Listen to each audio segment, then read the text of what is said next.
할렐루야. 우리 옆 사람에게 한번 인사하겠습니다. 주의 사랑으로 사랑합니다.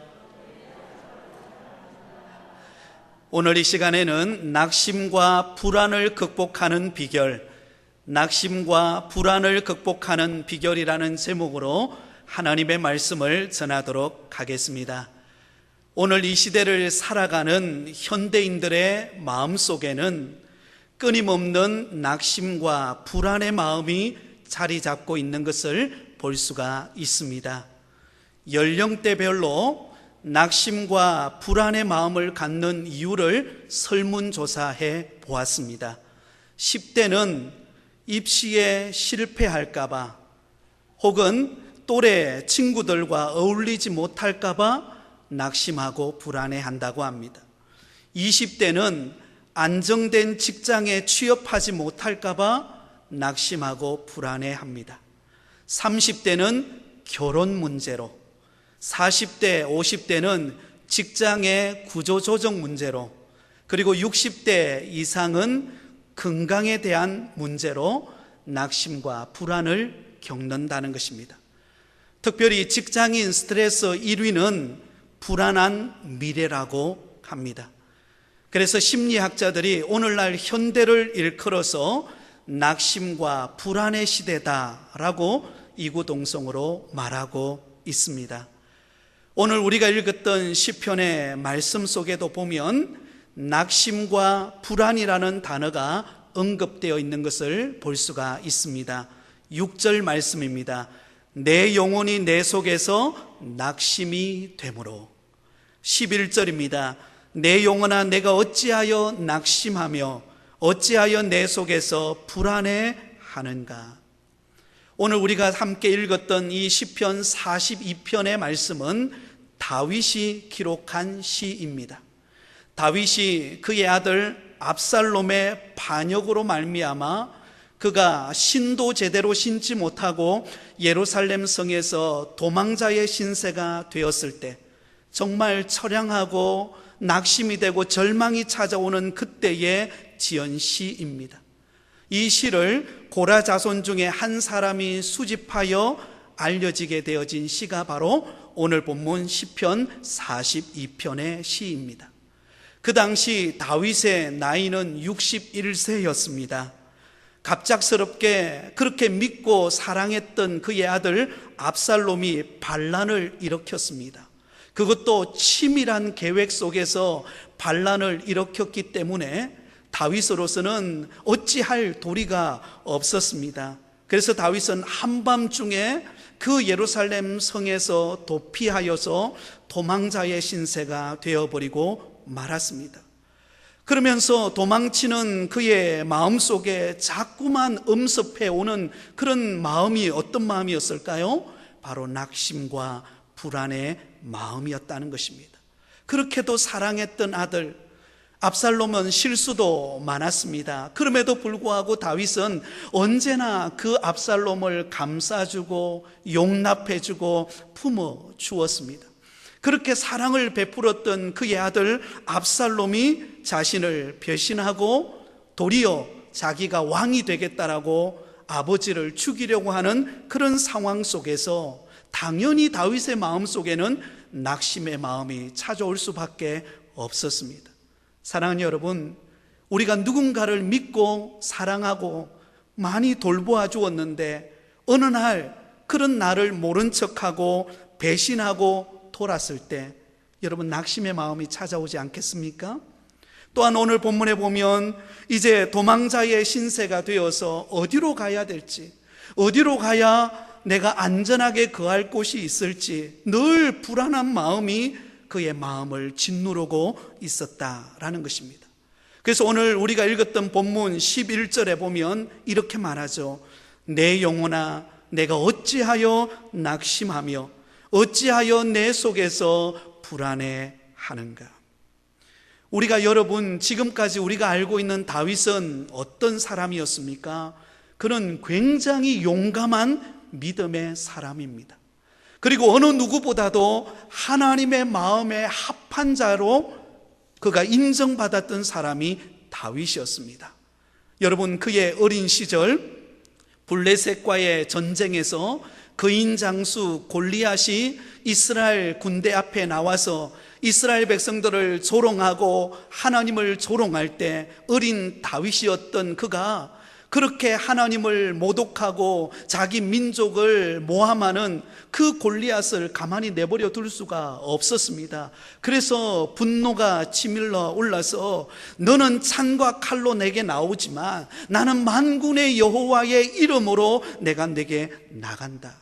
그리고는 여러분, 다윗이 평소 어릴 때에 양들을 치면서 맹수들을 쫓았던 그 물맷돌을 가지고 돌려서 던졌는데 여러분, 하나님의 능력의 손이 그와 함께함으로 그 골리앗을 무너뜨려 쓰러지도록 만들었던 대범한 믿음의 사람이었습니다. 여러분, 다윗은 그의 앞에 실패란 없었습니다. 승승장구하며 왔던 사람이 다윗이었습니다. 그런데 놀랍게도 그렇게 용감하고 그렇게 믿음이 대범했던 그 다윗이 오늘 본문 속에서 어떤 모습을 우리에게 보여줍니까? 낙심과 불안의 마음이 그를 짓누르고 있었다라는 것입니다. 사랑하는 성도 여러분, 믿음이 좋다고 낙심과 불안이 찾아오지 않을까요? 그렇지 않습니다. 믿음이 좋아도 때로는 낙심과 불안의 마음이 우리에게 엄습해 옵니다. 여러분, 엘리야 선지자, 그는 대단한 구약의 대표적인 선지자였습니다. 갈멜산 꼭대기에서 기도할 때 하늘로부터 불을 내렸던 대단한 믿음의 사람이었습니다. 그러나 그가 이세벨의 그 교묘한 말 한마디 때문에 그는 낙심하고 불안해서 로뎀나무 아래에 머물면서 차라리 하나님, 내 목숨을 거두어 가달라고 그렇게 낙심과 불안이 그의 마음에 엄습했던 것을 볼 수가 있습니다. 여러분, 오랜 신앙 연륜을 가졌다고 낙심과 불안이 찾아오지 않을까요? 20년 믿어도 30년 믿어도 어떤 분은 평생 신앙생활해도 어떤 문제가 탁 맞닥뜨리게 되면 전혀 예상치 못했던 나를 짓누르는 환경과 어려움이 찾아오면 나도 모르게 낙심이 되고 또 때로는 불안한 마음이 나를 짓누르는 것을 보게 됩니다. 여러분, 남녀노소를 불문하고 인생의 위기와 난관을 만나면 제 아무리 대범한 사람도 낙심과 불안이 찾아오게 되어 있습니다. 오늘 이 자리에 하나님 앞에 예배드리는 여러분의 마음속에는 무엇 때문에 낙심하고 계신가요? 무엇 때문에 불안해하고 계십니까? 여러분, 누구에게나 낙심과 불안의 마음이 찾아옵니다. 그러나 중요한 것은 이런 낙심과 불안이 찾아올 때 어떻게 그것을 믿음으로 대처하느냐, 이게 중요하다라는 것입니다.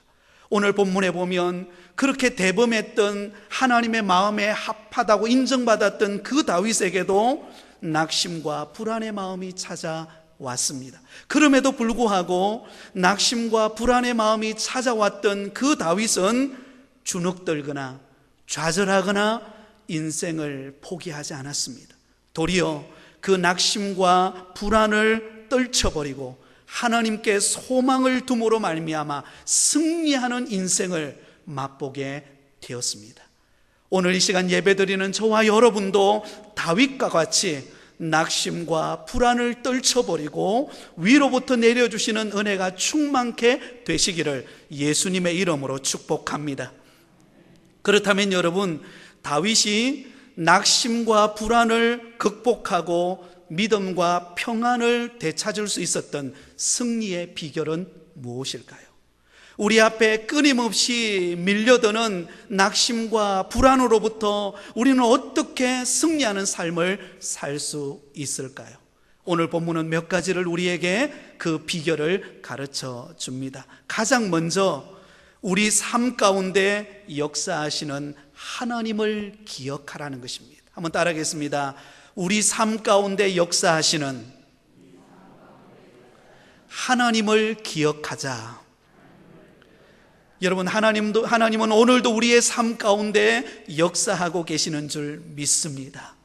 과거에도 역사하셨고 오늘도 역사하시고 앞으로도 역사하실 것입니다. 그 하나님을 기억할 때 우리에게 찾아오는 낙심과 불안을 이길 수 있습니다. 우리 다 함께 6절 말씀을 같이 읽겠습니다. 시작. 내 하나님이여, 내 영혼이 내 속에서 낙심이 되므로 내가 요단 땅과 헤르몬과 미살산에서 주를 기억하나이다. 아멘. 여기 6절 말씀의 핵심 포인트가 바로 주를 기억하나이다 라는 말씀입니다. 여러분, 다윗은 갑작스럽게 압살롬의 반역에 의해 그는 도망자의 신세가 되어버렸습니다. 제대로 신도 신지 못한 채 그는 어쩔 수 없이 얼떨결에 그는 도망자가 되어서 쫓기는 신세가 되어버렸습니다. 그래서 그가 피신하여 찾아간 곳은 요단강 근처였습니다. 그럼에도 불구하고 상황이 더욱더 악해지자 결국은 다윗은 어디까지 도피하게 되어지는가 하면 팔레스타인 이스라엘의 가장 북쪽 맨 위쪽에 있는 헤르몬산 미살산이 있는 그곳까지 도망치게 되었습니다. 여러분, 이스라엘의 가장 위쪽인 그 헤르몬산과 미살산까지 도망을 가게 되었다라는 말은 더 이상 피할 수 없는 곳까지, 막다른 곳까지 그가 도망치게 되었다라는 것을 의미합니다. 하지만 여러분, 다윗의 마음속에는 여전히 낙심과 불안의 마음이 존재했습니다. 언제 압살롬이 파견한 군사들에 의해서 자기가 붙잡혀서 목숨을 잃을지 모르는 그런 위급한 상황에 놓여 있었던 것입니다. 불안의 마음이 그를 짓누르고 있었습니다. 사랑하는 여러분, 혹시 여러분은 누군가로부터 혹은 어떤 중대한 일들로부터 쫓겨본 적이 있습니까?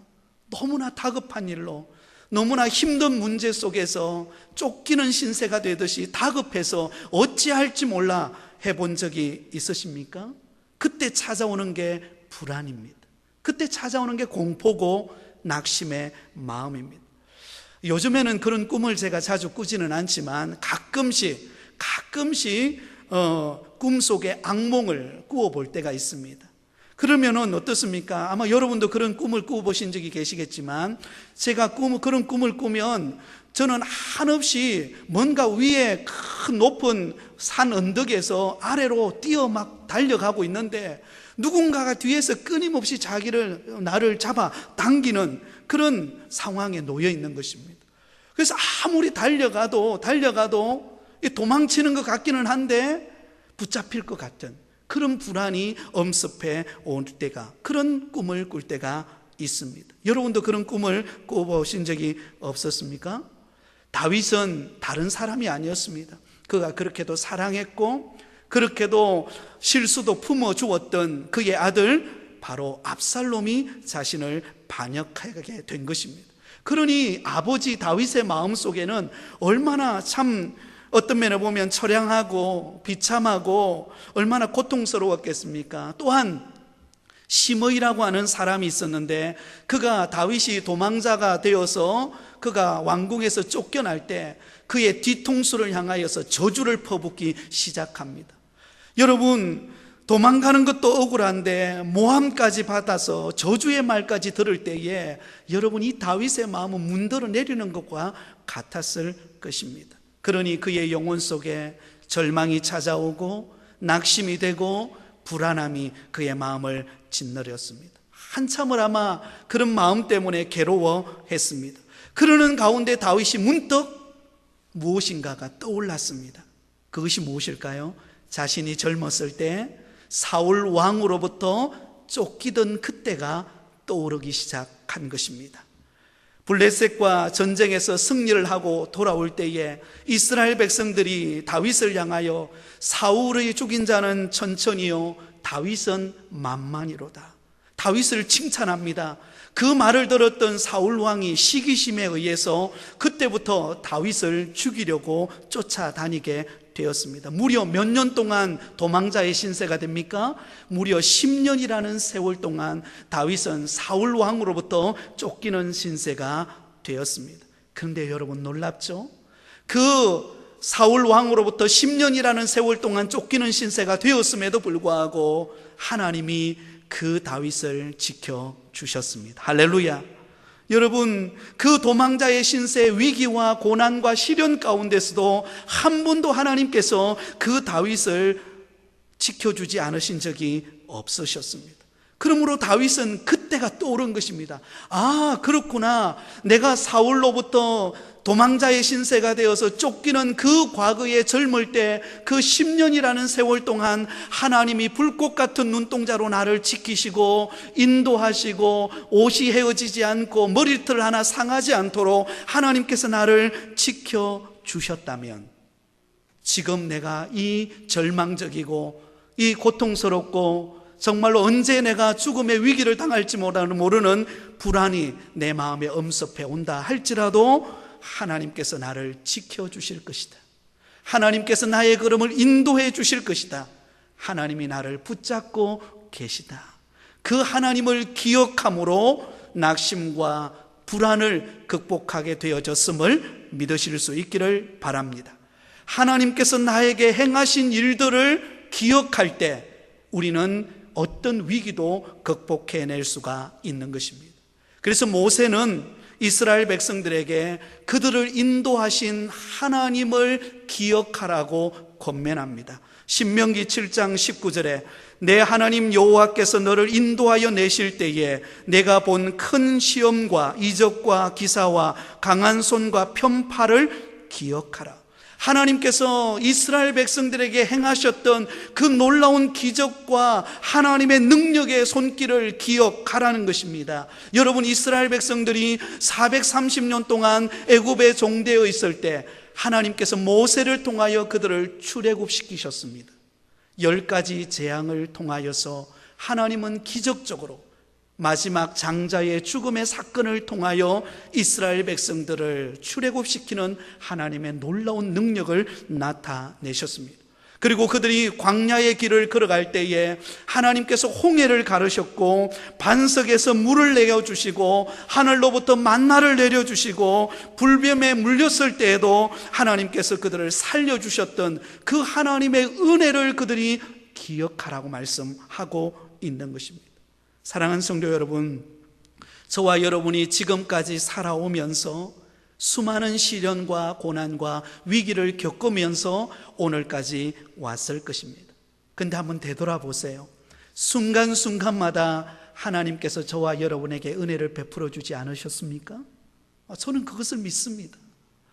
지나온 과거의 순간순간마다 하나님께서 내 걸음을 인도해 주시고 궁핍할 때 도와주시고 연약할 때 위로해 주시고 때로는 내가 힘들 때 믿음의 동력자들을 통하여 힘을 북돋아 주심으로 오늘 이 자리에까지 저와 여러분을 오게 하신 분이 우리 하나님이신 줄을 믿습니다. 모든 것을 합력하여 선을 이루시는 그 하나님께서 놀라운 사랑의 손길로 저와 여러분을 인도해 오신 그 하나님을 기억하라는 것입니다. 다윗은 지금 뜻하지 않은 피난길에 있습니다. 그럼에도 불구하고 다윗은 이전에 하나님께서 자신을 붙잡아 주시고 은혜 베풀어 주시고 위기 가운데서 건져 주셨던 그 하나님을 돌이켜보면서 아, 그렇구나. 오늘도 하나님이 나를 지켜주시겠구나. 그리고 나의 미래도 내가 두려워할 것이 없는 것은 내 미래가 주께 속해 있구나. 할렐루야. 하나님이 나를 지켜주실 것이다. 이것을 믿게 되었습니다. 한번 따라하겠습니다. 나의 미래는 주께 속해 있습니다. 여러분, 우리의 미래는 주께 속해 있습니다. 그러기에 여러분, 우리 마음에 찾아오는 낙심과 불안과 절망을 거두고 지금까지 내 삶 가운데 역사하셨고 앞으로도 행하실 그 좋으신 하나님을 바라보며 이겨내는 믿음의 성도가 되실 수 있기를 바랍니다. 우리가 즐겨 부르는 찬송 중에 주 예수보다 더 귀한 것은 없네, 우리가 자주 부르죠. 이 찬양은 조지 비블리 쉐어라고 하는 분이 작곡한 찬양입니다. 그는 어릴 때부터 믿음 생활을 했습니다. 교회 학교에도 열심히 다녔고요. 그리고는 그는 하나님이 은혜 주셔가지고 출세해서 돈도 많이 벌었고 세계적으로도 유명한 사람이 되었습니다. 그는 당시 시카고 방송국의 연출가로서 인기 절정의 가수였습니다. 그러나 그가 많은 돈을 벌고 명성이 높아지고 인기가 많아지면 많아질수록 왠지 모르게 그의 마음속에는 낙심과 불안이 자기를 짓눌렸습니다. 돈을 많이 벌면, 세상에 인기를 많이 얻으면 내 마음이 편안하고 잘 될 것 같았는데 오히려 더 불안하고 더 낙심이 되고 더 절망적인 것을 경험하게 되었습니다. 그러다가 문득 어릴 때에 어머니가 자신에게 성경을 읽어주었던 그때가 회상이 되었습니다. 그래서 그동안 수북히 먼지가 쌓였던 성경책을 가져와서 먼지를 털어내고 성경을 펼쳐서 읽기 시작했습니다. 성경을 읽어 나가는데 문득 어릴 때에 주일학교에 가서 말씀을 들었던 것들이 하나씩 둘씩 떠오르기 시작했습니다. 그러면서 그의 마음속에 내가 지금까지 내 인생을 이렇게 낭비하고 허비하고 살았구나.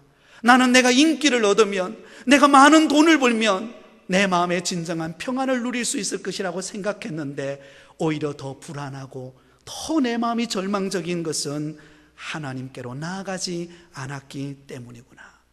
그리고는 다시금 은혜를 회복해야 되겠다 생각을 가지고 예배가 있는 주일날 예배를 드리며 예배 자리에 참석하게 되었고 은혜를 받고 그가 변화를 받게 되었습니다. 그때 그가 지은 찬양이 바로 주 예수보다 더 귀한 것은 없네. 가사는 이렇습니다.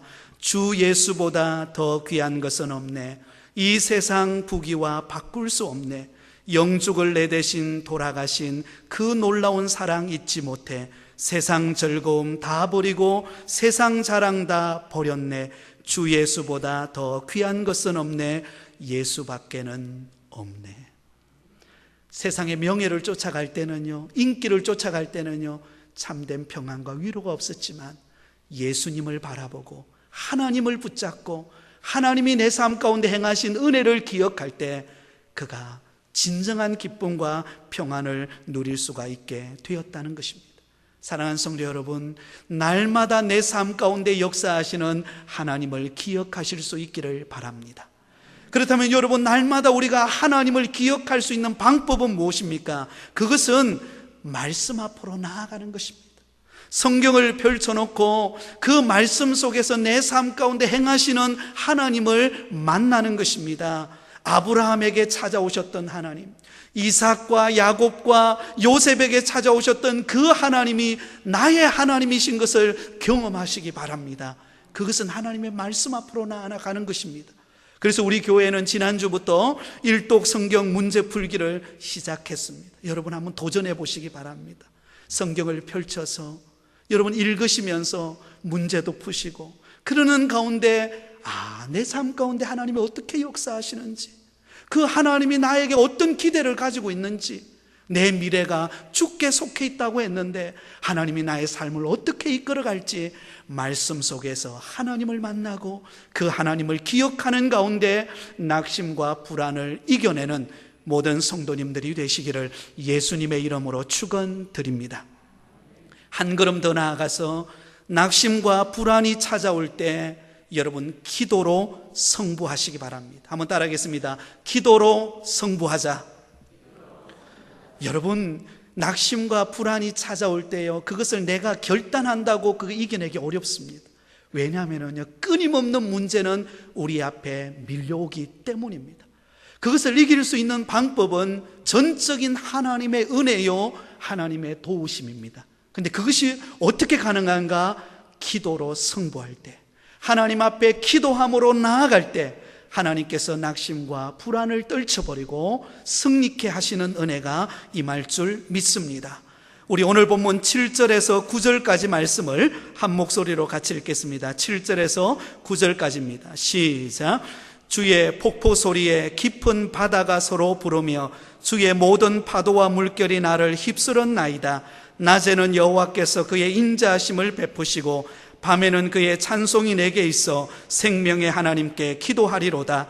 내 반석이신 하나님께 말하기를 어찌하여 나를 잊으셨나이까? 내가 어찌하여 원수의 압제로 말미암아 슬프게 다니나이까? 하리로다.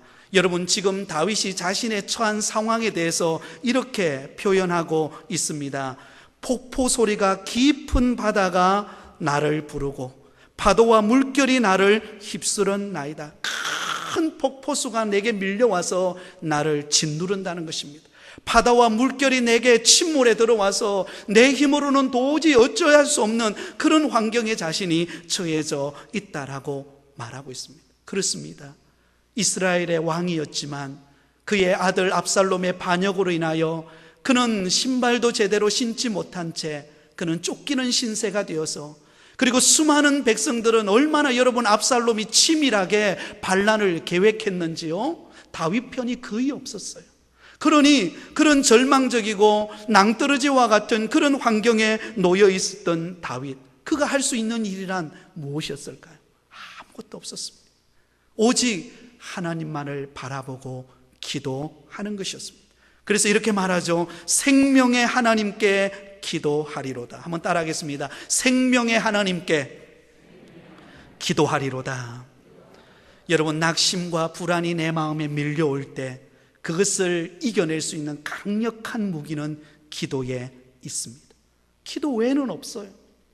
기도할 때 우리 마음에 짓누르는 낙심과 불안을 극복할 수가 있습니다. 여러분, 요나 선지자를 다 기억하실 것입니다. 하나님께서 요나 선지자에게 니느웨로 가서 심판을 외치라고 명령했습니다. 그러나 이 니느웨는 여러분 아수르의 수도가 니느웨인데, 그 당시 이 아수르라고 하는 나라는 이스라엘의 적국이었습니다. 얼마나 이스라엘 백성들을 괴롭혔던 그런 나라입니다. 그런 곳에 가서 심판을 선포하고 구원을 외치라, 이거 받아들일 수가 없었어요. 그래서 여러분, 요나 선지자는 니느웨로 가지 않고 배를 타고 어디로 갑니까? 다시소로 가게 되죠. 다시소로 가는 도중에 하나님께서 풍랑을 허락해서 그는 바다에 던져지게 됩니다. 그리고는 큰 물고기 뱃속에서 3일 3야 3일 동안 그 고통스러운 곳에서 머물면서 그곳에 있을 때 그 불안하고 그 고통스러운 환경 속에서 그가 했던 게 무엇입니까? 하나님 앞에 기도합니다. 요나서 2장 1절과 2절에 요나가 물고기 뱃속에서 그의 하나님 여호와께 기도하여 이르되 내가 받는 고난으로 말미암아 여호와께 불러 아뢰었더니 주께서 내게 대답하셨고 내가 소울의 뱃속에서 부르짖었더니 주께서 내 음성을 들으셨나이다. 소울의 뱃속에서 부르짖었다. 소울이라고 하는 이 단어는 다른 말로 말하면 지옥이라는 말로 바꿀 수 있습니다. 지금 여러분, 요나 선지자가 큰 물고기 뱃속에 들어가 있는데 그곳은 마치 어떤 곳과 같다고요? 지옥과 같다라는 것입니다. 여러분, 물고기 뱃속에 들어갔다고 하면 상상해 보시기 바랍니다. 온갖 그런 냄새나는 것들이 그 뱃속에 들어와서 짓누를 때 얼마나 고통스러웠겠습니까? 얼마나 절망적이었겠습니까? 그런 상황 가운데 하나님 앞에 부르짖어 기도합니다. 그의 기도를 들으시고 하나님께서 이 요나 선지자를 큰 물고기 뱃속에서 건져주셨던 것을 볼 수가 있습니다. 우리가 이 험한 세상을 살아갈 때에, 낙심과 불안의 시대를 살아갈 때 끊임없이 우리 마음속에는 낙심과 불안이 밀려옵니다. 그럴 때마다 우리가 할 수 있는 것은 무엇입니까? 하나님께 전적인 도움을 요청하며 기도하는 것입니다.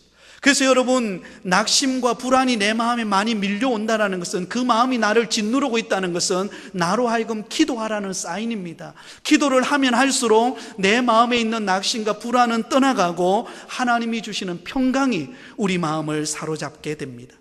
빌립보서 4장 6절 7절에 아무것도 염려하지 말고 다만 모든 일에 기도와 간구로 너희 구할 것을 감사함으로 하나님께 아뢰라. 그리하면 모든 지각에 뛰어난 하나님의 평강이 그리스도 예수 안에서 너희 마음과 생각을 지키시리라. 아무것도 염려하지 말라. 낙심하고 불안해하지도 말라는 것입니다. 어떻게 하라는 거죠? 하나님께 맡기고 기도하라는 것입니다. 그러면 전능하신 하나님께서 우리를 도우시고 우리의 걸음을 이끄시고 승리케 만들어 주신다는 것입니다. 미국 사람들이 가장 존경하는 대통령 가운데 한 사람은 아브라함 링컨입니다. 이 아브라함 링컨은 기도하는 대통령입니다. 남북 정쟁 때에 북군의 전세가 불리해지자, 그가 속한 북군의 전세가 불리해지자 1863년 4월 30일 목요일에 금식일을 선포합니다. 그리고는 온 국민에게 함께 기도하기를, 동참하기를 호소합니다. 한 번은 인기 배우였던 제임스 머독이라는 사람이 이 링컨의 초청에 의해서 백악관에 머물게 되었는데, 새벽이 되었는데 막 무슨 소리가 나는 거예요. 이게 무슨 소린가 하고 문을 열고 나가보았더니 링컨이 무릎을 꿇고 하나님 앞에 새벽에 간절히 기도하고 있더라는 것입니다. 링컨은 병사들을 위로하기 위해 종종 그 전쟁터에 나갔다고 합니다. 그 전쟁터에 나갔을 때에도 그가 머물렀던 그 사령부 막사 입구에 하얀 손수건이 걸릴 때가 있었다고 합니다. 이 하얀 손수건이 걸릴 때는 링컨 대통령이 기도하는 시간이었다고 합니다.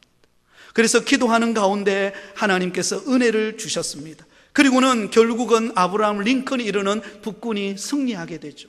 그러면서 그는 이런 고백을 했습니다. 북군의 승리는 기도의 승리였다. 우리에게 남군의 로봇리 같은 명장이 없음이 오히려 다행이다. 그래서 우리는 기도로 하나님 앞에 더욱 의지할 수 있었기 때문이다. 여러분, 남군에는요, 그 다음에 굉장히 전략가이면서도 뛰어난 전쟁에 능한 로버트 리 같은 그런 명장이 있었습니다. 그럼에도 불구하고 북군이 승리할 수 있었던 비결을 이 아브라함 링컨은 기도의 승리에 있었다라고 말하고 있습니다. 사랑하는 여러분, 험한 인생의 길을 걸어가면서 내일을 알지 못하는 그런 삶을 살아가는 저와 여러분, 우리의 인생을 내가 지고 버겁게 내가 이고 가려 그러면 힘들 수밖에 없습니다. 그러나 내 모든 염려와 불안을 주님께 맡겨드리고 무릎을 꿇어 기도할 때 하나님께서 그 기도 소리를 들으시고 응답하시고 우리 마음에 참된 평안과 위로를 주실 줄 믿습니다. 여러분, 기도의 자리를 소홀히 여기지 마시기 바랍니다. 하나님 앞에 나와서 새벽을 깨우며 기도하시고, 그러지 못할 경우에는 가정에서 시간을 내어서 하나님 앞에 기도하십시오. 왜냐하면 내 미래가 하나님께 속해 있기 때문에 그 미래를 놓고 하나님 앞에 기도하며 나아갈 때 하나님께서 은혜 주실 줄 믿습니다. 여러분, 담임 목사인 저에게도 마음이 때로는 낙심이 되고 불안의 마음이 찾아올 때가 있더라고요. 이 코로나 바이러스가 다 오니까는요, 제가 부곡교회 부임해가지고 나름대로 생각하고 계획했던 것을 막 진행하려고 하는 그 마음이 너무나 열정이 있었는데 할 수 없는 그런 상황이 딱 부닥치니까요, 저도 정말 당황스럽고 참이 불안이 찾아오더라고요. 그런데 하나님 앞에 이럴 때일수록 하나님이 내게 더 무릎 꿇으라고 하는 사인이구나, 더 기도하고 하나님을 의지하라고 하는 사인이구나 라고 하는 것을 말씀을 준비하면서 저를 한 번 더 다잡아 보게 되었습니다. 사랑하는 성도 여러분, 우리 힘을 내어서 기도하십시다. 가정의 문제, 사업의 문제, 교회를 위하여 우리가 기도하면 우리의 미래를 책임지시는 하나님께서 은혜 주시고 승리케 하실 줄 믿습니다.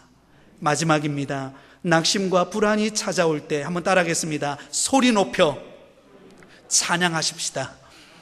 할렐루야.